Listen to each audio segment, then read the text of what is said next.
Do preschool-age second language learners have a higher retention rate of second language vocabulary if it is first introduced in their native language? Over the course of my literature review, it became increasingly apparent to me that children exhibit a higher level of second language retention skills when they have first developed understanding and correlating meaning of vocabulary in their first language.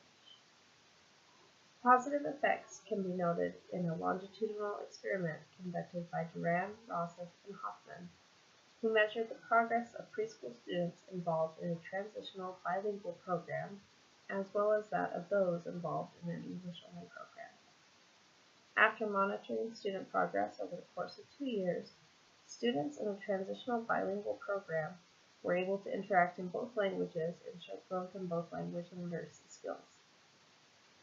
The benefits of preliminary native language vocabulary instruction are markedly highlighted in research by Mila Schwartz, which explores the effects of a first language first model versus an immersive language course.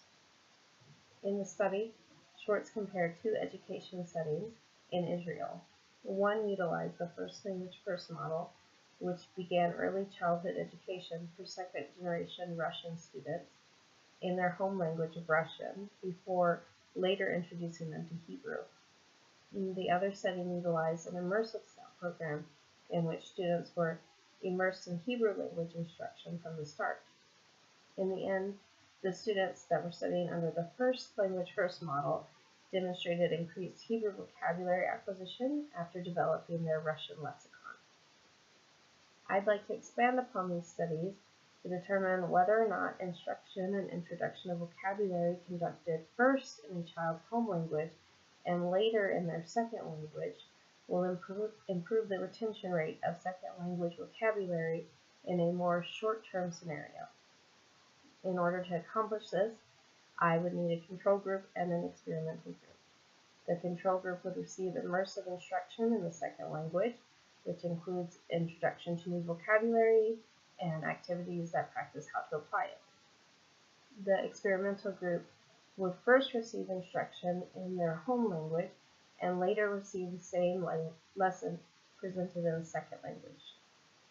Afterwards, both would be tested in the second language to see if the vocabulary has been retained and can be practically applied. My hypothesis is that the experimental group will exhibit a higher retention rate and be able to more accurately apply the vocabulary.